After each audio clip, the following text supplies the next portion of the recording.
That would be easier if I didn't have a carpeted floor.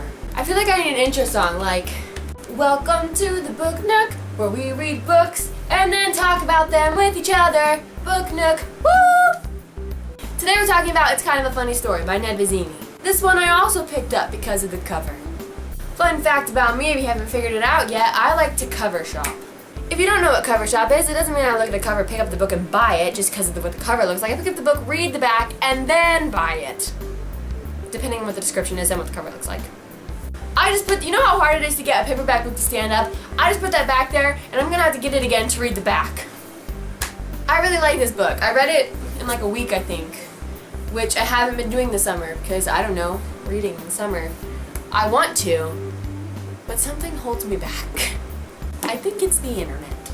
Ambitious New York City teenager, Craig Gilner, is determined to succeed at life, which means getting into the right high school, to get into the right college, to get the right job. But once Craig aces his way into Manhattan's executive pre-professional high school, the pressure becomes unbearable. He stops eating and sleeping until one night, he nearly kills himself. Craig's suicidal episode gets him checked into a mental hospital where his new neighbors include a transsexual sex addict, a girl who has scarred her own face with scissors, and the self-elected president Armelio. There, Craig is finally able to confront the sources of his anxiety. Okay, so basically this guy, Craig, is too smart for his own good and ends up going to a psychiatric hospital for 5 days where he meets a bunch of other crazy people like himself and meets friends like he doesn't have in the real world. Throughout the entire book, Craig has these tentacles, which are the bad things that pull him down in life, and anchors, things that keep him good in life, which doesn't have very many of those, actually. Mostly tentacles.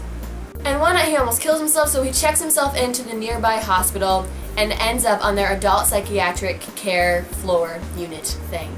Like I said, he makes friends, especially one very important friend. So important, I can't even remember her name right now. Noelle! This girl Noelle is the girl that scarred her face with scissors, and her and Craig are friends. Let's put it that way. It's a good book. I give it 5 out of 5 stars, mostly because I like reading this kind of book, which my mom pointed out to me, and she doesn't think it's healthy for me, but whatever, I like this kind of book. It says it's kind of a funny story. I mean, there are some humorous parts. I wouldn't call it a comedic book, but it's good. I was actually reading some stuff about the book online, and then I found out it was a movie too. What? So I immediately looked at the trailer for this movie, and it made me angry. Nothing seems the same. I haven't watched the movie yet, but if you have and you've read the book, let me know, because that's what I felt about the trailer of the movie. I just wanted to throw it on the ground, but I couldn't because that would hurt my computer too much.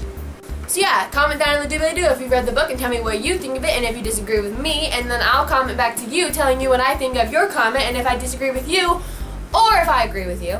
You never know, it could go both ways. And as always, leave comments down there in the doobly-doo as well for books, suggestions that you would want me to read and do a review on, because I'm open to stuff, kind of. I mean, we'll see where it goes. No 50 Shades of Grey. No, not happening. Sorry. So goodbye, I'll see you next time I review a book, which should be 1 + 1 = blue. I'm halfway through it. It's really good right now. Yeah, it's good. Okay, see you then. Bye. Today we're gonna do a challenge tag thing. What is it? Is it a challenge? Yeah, I'd say. So for my final Geek Week video, I took to Tumblr for some advice. Many a time have I seen the post saying,